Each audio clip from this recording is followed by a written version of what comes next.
Hello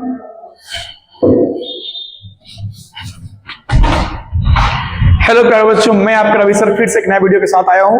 आज हम लोग हिस्ट्री चैप्टर 3 पढ़ने वाले हैं। 2 तक हो चुका है। जो बच्चे अभी तक चैप्टर 1 और 2 नहीं किए हैं तो सबसे पहले चैप्टर 1 और 2 कर लीजिए, और चैप्टर 3 आज बहुत मजा आने वाला है। इतना मजा आने वाला है, इतना मजा आने वाला है, इसका कोई बात नहीं है। वो मजा कब पता चलेगा? जब लास्ट तक क्लास करिएगा। तो चलिए, हर दिन की तरह इस बार भी पेन और पेपर निकाल लीजिए और कमेंट करना शुरू कर दीजिए। चलिए, आज हम लोग जो पढ़ने वाले चैप्टर, इसमें जो भी क्वेश्चन होगा वो सिलेक्टेड क्वेश्चन होगा, और इस चैप्टर से क्वेश्चन भी रहता है बोर्ड में बच्चों, ज्यादा नहीं लेकिन फिर भी ज्यादा क्वेश्चन रहता है।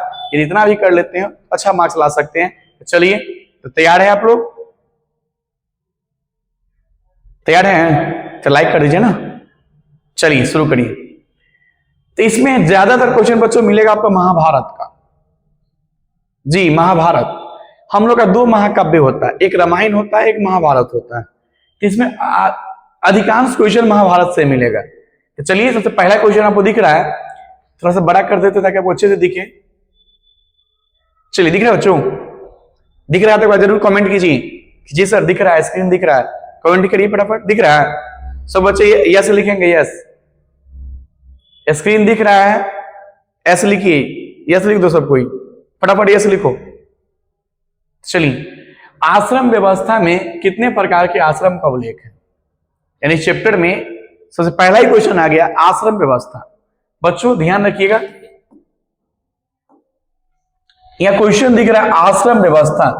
ये 4 प्रकार का होता है। कितना प्रकार का बच्चों? 4 प्रकार का। नाम भी लिख देते हैं, ब्रह्मचर्य, गृहस्थ,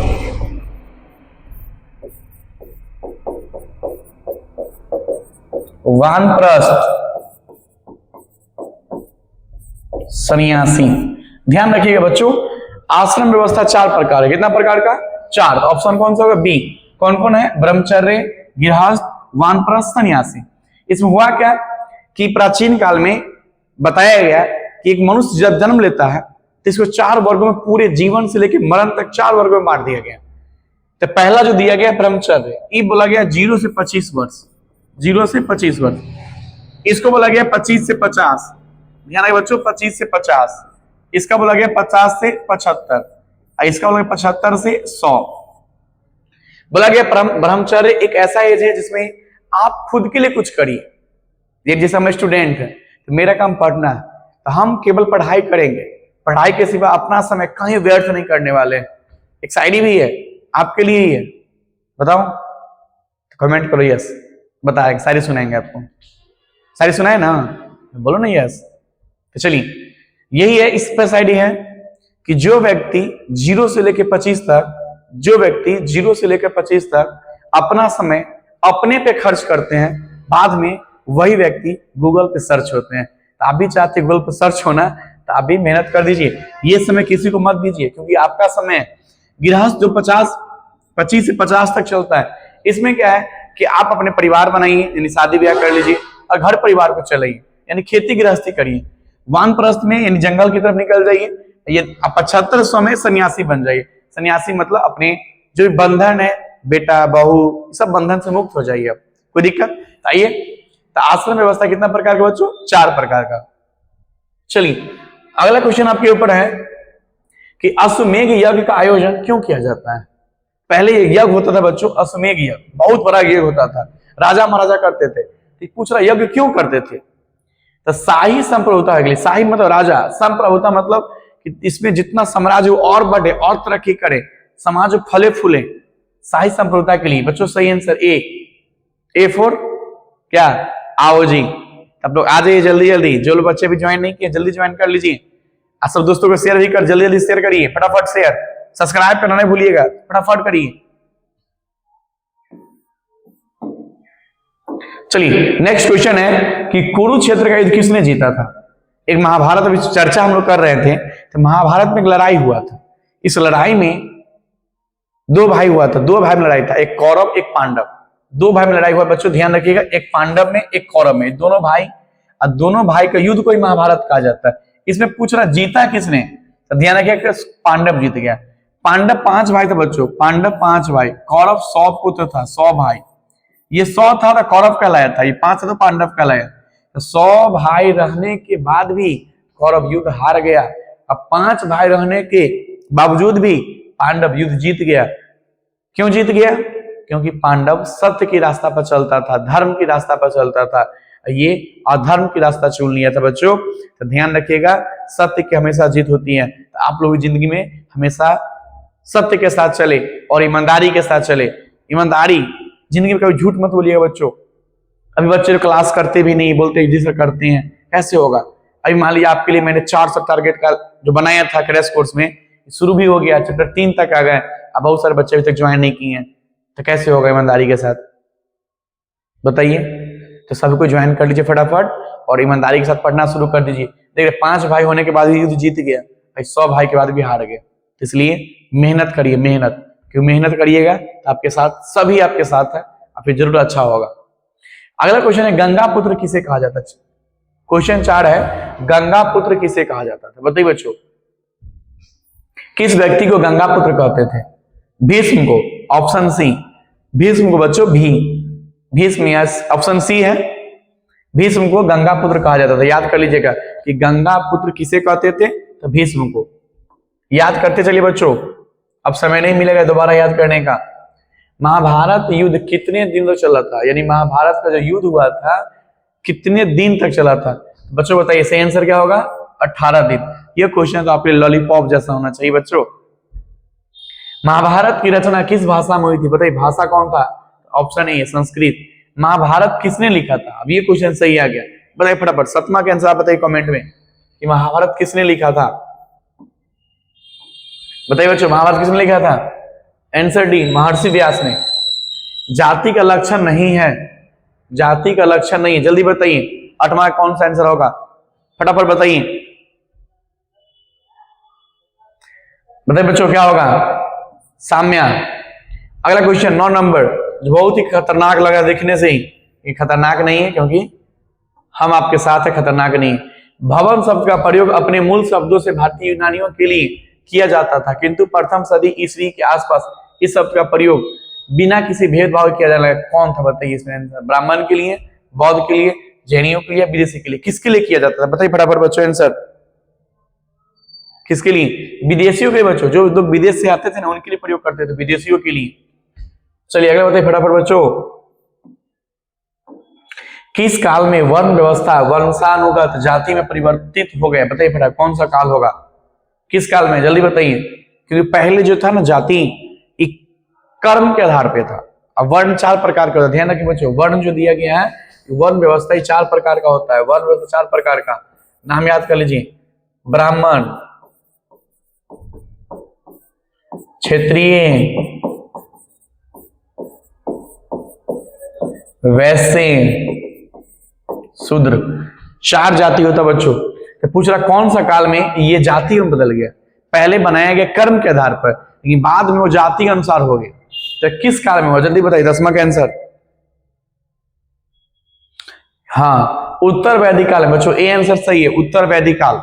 सब आप लोग सही आंसर देख रहे हैं, कमेंट चेक किए हैं, आपका सही आंसर आ रहा है। मजा आ रहा है? मजा आ रहा है ना? तो ठीक है, ऐसे ही मजा आएगा, बस लगे रहिए। चलिए अगला बताइए, गोत्र किसका सूचक था? गोत्र किसका था सूचक? फटाफट बताइए, 11 का आंसर कौन सा होगा? बताइए फटाफट कौन सा आंसर होगा? प्रत्येक उपजाति के सामान्य पूर्वज के लिए, यानी जो पूर्वज होते हैं उन्हीं से गोत्र निकलता है। पूछा जाता है शादी ब्याह के समय क्या पर कौन सा गोत्र है? अब इस लगन भी चल रहा है तो पूछा जाता है कौन सा गोत्र है, तो वही चलता है पूर्वज के लिए, पूर्वज के लिए आता है बच्चों। चलिए, निम्न में से दक्कन में रहने वाले किस कबीलाई जातियों का वर्णन प्रारंभिक संस्कृत साहित्य विशेषकर महाकाव्य पुराण में हुआ? यानी कबीलाई जाति का वर्णन पूछ रहा कहां पे हुआ? जल्दी बताइए कहां पे हुआ? जल्दी बताइए, 12 का आंसर फटाफट बताइए, बताइए फटाफट कहां पे हुआ? आंध्र में, सही है। पुलिंद ये भी सही है, सवर ये भी सही, डी आंसर। हम लोग बात किए थे जहां पे सभी रहे अधिकतर आपका चांस बनता है, वही आंसर हो जाता है। अगला, वर्णालंकार की संकल्पना सबसे पहली बार मिलती है, क्या मिलती है? बताइए फटाफट। जो वर्ण अलंकार है की संकल्पना में सबसे पहली बार क्या मिलती है आपको? क्या मिलती है बच्चों? स्मृति। कहां मिलती है? स्मृति में। ध्यान रखिएगा, स्मृति मिलता है। जो आपका वर्ण अलंकार है, कहाँ मिलती है? स्मृति मिलती है। चलिए नेक्स्ट क्वेश्चन देखिए बच्चों, महाभारत का समालोचनात्मक संस्करण कितने वर्षों में तैयार हुआ था? यानी महाभारत एक बुक बन चुका है, उसके अलावा एक और बुक बना था इसके बराबर, मतलब इसी में इसी कन्वर्ट करके कितने वर्ष तक कन्वर्ट हुआ था, यानी कितने वर्ष समय लग गया था? बताइए फटाफट बताइए। 37 वर्ष, सही आंसर ए, 37 वर्ष लग गया बच्चों, 37 वर्ष। इसके समालोचनात्मक संस्करण में 37 वर्ष का समय लग गया था। अगला बताइए, गोत्र के अंदर विवाह करना कौन सा विवाह कहलाता है? ये गोत्र मतलब होता है जाति, समझिए एक तरह से जाति होता है, अपनी जाति में विवाह करेंगे तो कौन सा विवाह होगा? बताइए बच्चों, अंतर विवाह होगा, क्योंकि अंदर कर रहे हैं तो अंतर होगा। यदि गोत्र से आप बाहर करते हैं तो बहिर्विवाह हो जाता है। यदि गोत्र से रहता है बाहर विवाह तो कौन सा होता है? बहिर्विवाह। यदि गोत्र के अंदर है तो कौन सा होगा? अंतर विवाह। समझ गए? तो हम लोग अभी शादी ब्याह चल रहा था, क्या करते हैं? जब गोत्र खोजते हैं बच्चों कि कौन सा गोत्र है। चलिए मस्त सवाल है आपके लिए, क्या ब्राह्मणों का सार्वभौमिक प्रभाव था? बताइए, क्या ब्राह्मणों का, जो ब्राह्मण जाति के लोग थे, उसका प्रभाव था कि नहीं था? बताइए फटाफट बताइए, क्या आंसर होगा? तो जानबे करते हैं, पहले ब्राह्मण का ही था सब चीज। ऑप्शन ए हाँ। अगला क्वेश्चन पढ़ लीजिए, सातवाहन राजाओं और रानियों की आकृति प्राप्त कहां से हुई थी? कहां पर सातवाहन राज का जो था उत्तीर्ण हुआ था? मिले फटाफट बताइए तो कौन सा आंसर होगा?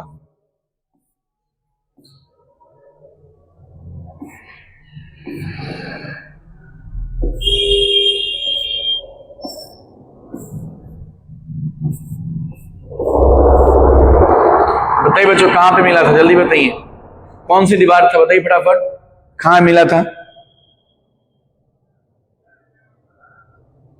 कहां मिला था? दीवार पहले ही बोल दी हिंट में आपको, गुफा की दीवार मिला था।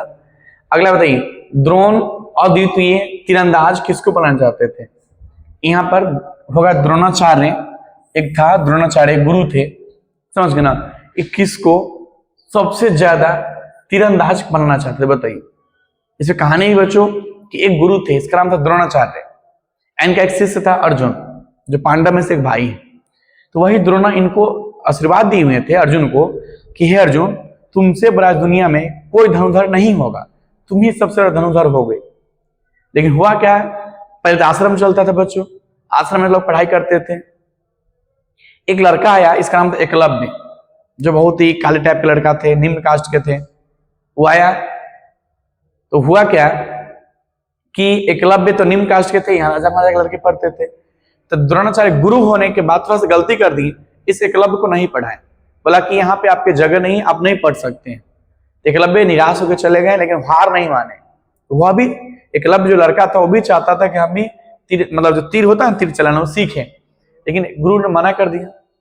तो चले गए जंगल में जाके आश्रम बनाए, कुटिया जिसको बोलते हैं, और उसमें वही जो गुरु है द्रोणाचार्य उनका एक प्रतिमा बनाए। इस प्रतिमा को रोज पूजा करके शुरू कर दिए प्रैक्टिस। एक दिन क्या हुआ, एकलव्य जंगल से आ रहे थे, या अर्जुन को कुत्ता था ना, देख के भौंकना शुरू कर दिया, क्योंकि एकलव्य काला था, देख के भौंकना शुरू कर दिया। एकलव्य ने इतना तीर मारा कि इसके मुंह को बंद कर दिया। कुत्ता तो भागेगा, तो भागता कहाँ, मालिक के पास, अर्जुन के पास गया। अर्जुन देख कर दंग रह गया। क्या देख कर दंग रह गया बच्चों? कि तीर इस प्रकार से मारा गया था कि पूरे मुंह को तीर से पैक कर दिया गया था, लेकिन एक बूंद खून नहीं बहा था। अर्जुन को आश्चर्य हुआ कि भाई दुनिया में सबसे बड़ा जो तीरंदाज है वो हम है, फिर हमसे बड़ा कौन हो गया? तो जिस प्रकार से तीर मारा गया है वो तो मुझे भी नहीं आता, मुझे गुरु भी नहीं सिखाए हैं। तब वो ले गया कुत्ता को गुरु के पास कि देखिए कौन सा तीर मारा है, ये विद्या तो मुझे आपने भी सिखाया नहीं है। तब कुत्ता से पूछा तुमको कौन मारा? कुत्ता फिर ले गया एकलव्य के पास। एकलव्य जैसे गुरु को देखा द्रोणाचार्य को, वह पैर पकड़ा, प्रणाम किया, बोला तुम कौन हो? तो बोला गुरु जी हम आपका ही शिष्य जो पहले बार पढ़ने आए थे, आप नहीं पढ़ाए थे मुझे। तो बोला कैसे सीख लिया तुम? फिर तो ले गए अंदर, देखिए आपका ही प्रतिमा बनाए, आपका ही पूजा पाठ करके हम सब सीखे हैं।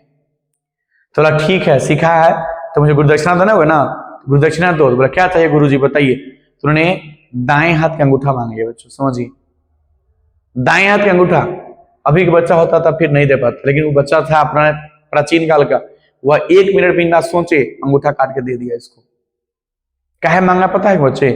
क्योंकि द्रोणाचार्य ना अर्जुन को दिया हुआ था कि तुमसे बड़ा कोई नहीं होगा, लेकिन अर्जुन से बड़ा होना गया था। आज अंगूठा ही काट लेगा तब तीर खिंचाएगा नहीं, तो फिर क्या होगा? एकलव्य नीचे आ जाएगा, अर्जुन फिर से ऊपर चला जाएगा। ये कहानी बच्चों कि किसको बनाना चाहते थे? अर्जुन को। ध्यान रखिएगा, अर्जुन को। अगला क्वेश्चन है कि मनुस्मृति में कितने प्रकार का विवाह का उल्लेख किया गया है? जो मनुस्मृति है में कितना प्रकार का विवाह है? 8 प्रकार का बच्चों। कितना प्रकार का? 8 प्रकार का। कभी कभी महाभारत पूछेगा कि महाभारत में कितने प्रकार का विवाह, उसमें भी 8 है, तो गलती मत करिएगा आप लोग, ठीक ना। चलिए, महाभारत में गंगा पुत्र किसको बोला गया? अभी जस्ट क्वेश्चन किए थे, उल्टा पूछा था, किसको बोलते थे? भीष्म को। महाभारत के आदि पर्व के किस अध्याय में भीष्म द्वारा 8 प्रकार के विवाह को वर्णन किया गया? बताइए कौन सा अध्याय है जिसमें आदि पर्व के कौन सा अध्याय में भीष्म द्वारा 8 प्रकार का बात किया गया? तो पहले तो ये याद कर लीजिए कि महाभारत में भी कितना प्रकार का विवाह है? 8 प्रकार का। महाभारत में भी 8 प्रकार का है, ध्यान रखिएगा। तो कौन सा अध्याय, जल्दी बताइए। 102वें अध्याय बच्चों। कौन सा अध्याय है? 102 में, ऑप्शन सी। बताइए क्वेश्चन अगला। अंबा अंबलिका किसकी पत्नियां थी? 2 लड़की लिखल है, अंबा और अंबालिका किसकी पत्नी थी? तो विचित्र विड़िय की पत्नी थी, ध्यान रखिएगा। यदि एक क्वेश्चन अभी बताइए, विचित्र विड़िय की मम्मी का नाम क्या था? जो बच्चे जानते हैं कमेंट में बताइए, विचित्र विड़िय की मम्मी का नाम क्या था? कमेंट में बताइए जो लोग जानते हैं। अगला बताइए बच्चों, महर्षि व्यास द्वारा उत्पन्न संतान कौन थी? जो महर्षि व्यास थे, इनके द्वारा उत्पन्न संतान कौन थी? पांडु, धृतराष्ट्र, विदुर, सभी। देखिए फिर से आ गया, हम बोले थे जहां पे सभी आंसर है आपका 90% चांस बनता है कि वही आंसर सही होगा। आप लोग एग्जाम में वही ट्राई करना, ठीक है? ऐसे तुक्का मत मारना, पहले पढ़ना, अच्छे से ऑप्शन चेक कर लेना, ठीक ना। चल नेक्स्ट वाले, घटोत्कच किसका पुत्र था? ये घटोत्कच का किसका पुत्र था? बताइए बच्चों। युधिष्ठिर का, अर्जुन का, युधिष्ठिर का, भीम का। किसका? भीम का था। भीम और इसके पत्नी का नाम क्या था बच्चों? जो जानते हैं कमेंट बताइए ना फटाफट। हिडिंबा। क्या नाम था बच्चों? भीम और हिडिंबा, इसके बच्चा था घटोत्कच। तो आपसे क्वेश्चन ही है कि भीम और हिडिंबा का कौन सा विवाह हुआ था? भीम और हिडिंबा का कौन सा विवाह हुआ था? फटाफट बताइए तो, जल्दी जल्दी फास्ट में आप लोग कमेंट में। चलिए, भीम ने हिडिंबा के साथ कौन सा विवाह किया? अभी पूछे, अभी क्या क्वेश्चन? कौन सा विवाह था बच्चों?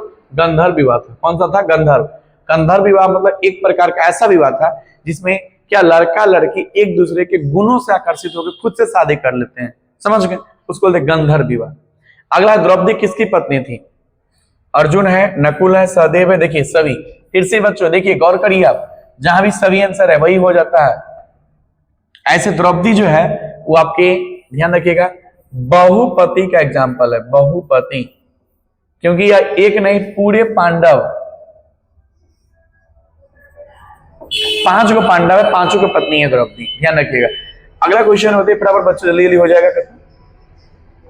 श्रीमद् भगवद गीता के महत्व पर किसने विचार व्यक्त किया? तो कुछ बच्चे बिना देखे ही बता दिए सर सभी यहाँ पे दिख रहा है। तो आप नहीं बताया ना, आपने बताया, क्या बताया? कि जहां सभी थी को मार दिए सर। चलिए बच्चों, सही है। महात्मा गांधी ने दिया, विवेकानंद ने दिया, बाल गंगाधर तिलक, सब दिया, सभी आंसर सही है। तुक्का भी आपका काम कर गया इस बार। चलिए ये बताइए बच्चों क्वेश्चन, ब्राह्मण वंशीय सतवाहन नरेश वरिष्ठ पुत्र सातकर्णी ने विवाह संबंध में किस वंश से जोड़ा गया था? 28, बहुत मस्त क्वेश्चन। 28 कमेंट, हाँ सही चल रहा आपका, मस्त है, मस्त। बताइए बेटा कौन सा? शक। कौन सा बच्चों? शक। अगला, महाभारत के किस पर्व में वर्ण व्यवस्था को उल्लेख मिलता है? महाभारत के, अभी क्वेश्चन था ऊपर, कौन सा पर्व था बच्चों? अब बच्चा ये गलती करेगा, इस सब मार देगा, नहीं बच्चों ये गलत आंसर है। कौन सा होगा? आदि पर्व। तो हुआ ना गलती, क्योंकि मैंने बोला था ना जल्दीबाजी मत करो, आपने फिर मारा तुक्का, गलत हो गया इस बार। हम बोले थे सब नहीं, 90% चांस के सही होने का। ऑप्शन जब आदि पर्व दिया हुआ है तो क्या तुक्का मारे आप लोग फिर। अगला, ऋग्वेद के पुरुष सूक्त में सर्वप्रथम किस वर्ण का उल्लेख मिलता है? जो ऋग्वेद के पुरुष सूक्त, ध्यान रखिएगा, पूछ देता है, ये भी क्वेश्चन पूछता है। ऋग्वेद के कौन से सूक्त में? पुरुष सूक्त में। ऋग्वेद के पुरुष सूक्त में कितना वर्ण है? 4 वर्ण। वर्ण कितना बच्चों? 4। कितना वर्ण है? 4। तो कौन सा हमें सबसे पहले बताइए? 4 को बताया था ना अभी, ब्राह्मण, क्षत्रिय, वैश्य, शूद्र। कौन सा सबसे ऊपर बताइए था? ब्राह्मण, क्षत्रिय, वैश्य। आंसर क्या होगा? डी, शूद्र। आंसर क्या बच्चों? डी। कोई दिक्कत? चलिए 30 क्वेश्चन खत्म हो गया। आप बताइए फटाफट मार्क बताइए कि आपने 30 में कितना नंबर लाया। जल्दी सबको कमेंट में ईमानदारी से बताएंगे, बात करते ईमानदारी का। कमेंट में बताइए 30 में कितना सही किए आप लोग। चलिए सही है। अब देखते हैं हम लोग आगे क्वेश्चन क्या क्या है। आगे बच्चे सब्जेक्टिव है, तो सब्जेक्टिव क्लास अभी नहीं आ रहा है बच्चों, लेकिन आप लोग कमेंट यदि करते हैं, चाहते हैं कि सर जी सब्जेक्टिव ही लेकर आए, तो जरूर सबको कमेंट में जोरदार कमेंट कीजिए कि sir subjective please, sir subjective. क्योंकि आप रिक्वेस्ट करिएगा तो मुझे पता चलेगा कि सभी बच्चे को सब्जेक्टिव ही चाहिए, मैं फिर सब्जेक्टिव लेकर भी आऊंगा। बस आप कमेंट में बताओ फटाफट कि अब सब्जेक्टिव वीडियो चाहिए कि नहीं चाहिए आपको।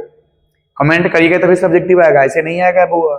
कमेंट करिए फटाफट, बताइए सब्जेक्टिव वीडियो चाहिए इसका, तो कमेंट करिए, सब्जेक्टिव ही ला देंगे। आप अभी ऑब्जेक्टिव चल रहा है बच्चों, सीरीज चल रहा है।